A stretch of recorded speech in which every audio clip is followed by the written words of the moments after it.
And today I'm going to detail how the antioxidant enzyme catalase affects fat tissue, and how a catalase deficiency can make insulin resistance much worse, while also obviously greatly increasing oxidative stress.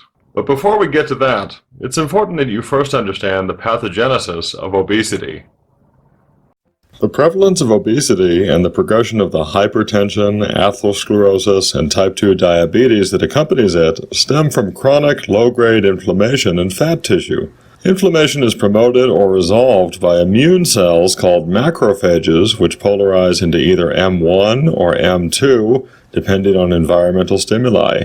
Macrophages are important contributors to the adipose tissue inflammation that results in insulin resistance. Obesity both increases the number of adipose tissue macrophages and also shifts the balance toward the more inflammatory M1 that consequently expresses the inflammatory interleukin-6, tumor necrosis factor alpha, and inducible nitric oxide synthase, which all interfere with insulin signaling, whereas in lean fat tissue, resident macrophages thus express the more anti-inflammatory components of M2, like interleukin-10.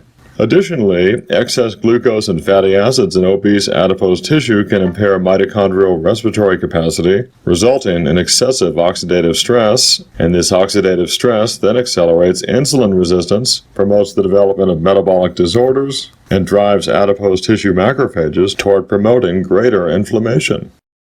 Catalase is an antioxidant enzyme that can protect against inflammation-associated metabolic injury, including atherosclerosis and diabetic kidney disease, while also protecting the insulin-producing pancreatic beta cells from oxidative stress and inflammatory cytokines. Catalase is abundantly expressed in the liver, kidneys, and white adipose tissue, or white fat, which is the primary form of fat found in the body. And both the liver and white fat play a central role in lipid metabolism and insulin resistance. Ample catalase accordingly regulates macrophage infiltration in white fat and preserves the balance between M1 and M2 macrophages. Conversely, catalase deficiency induces oxidative stress tissue injury while increasing oxidative stress and excess body weight and accelerating diabetic kidney injury. A catalase deficiency also causes systemic dyslipidemia, or excessive triglycerides and low-density lipoprotein cholesterol, regardless of what your diet is like. And increased triglycerides are always a primary feature of insulin resistance. Catalase is well known for splitting excessive hydrogen peroxide into water and oxygen. And one way we generate excessive hydrogen peroxide is through regular exposure to external stressors, like a perpetually pro-inflammatory diet. Obese individuals actually produce large quantities of catalase and other antioxidant enzymes, and this is clearly an innate protective response against the systemic inflammation of obesity.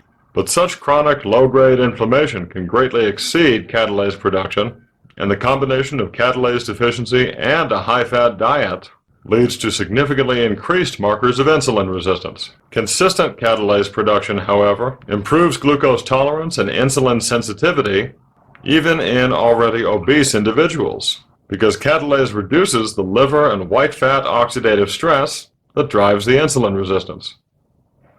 Fortunately, there are several natural ways to increase and maintain endogenous catalase production, and some of the best include regularly taking N-acetylcysteine, because NAC is the primary precursor for our master detoxifying antioxidant glutathione, which in turn maintains high levels of catalase. The minerals manganese and iron are both essential cofactors for catalase production, as is the magnesium-activated calcitriol form of vitamin D, and also the amino acid L-citrulline. And citrulline is definitely something you should take more of daily, because citrulline directly combats the chronic low-grade inflammation known as metaflammation, which is a characteristic of obesity-related metabolic disorders like type 2 diabetes, non-alcoholic fatty liver disease, and cardiovascular disease.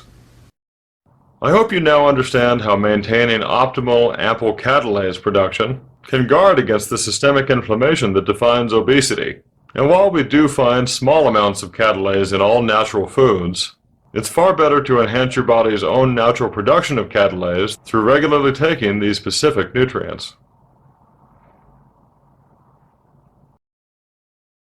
Thanks for watching. I'm Jason Carter, and I'll see you next time on ENZYMENTAL. Stay healthy.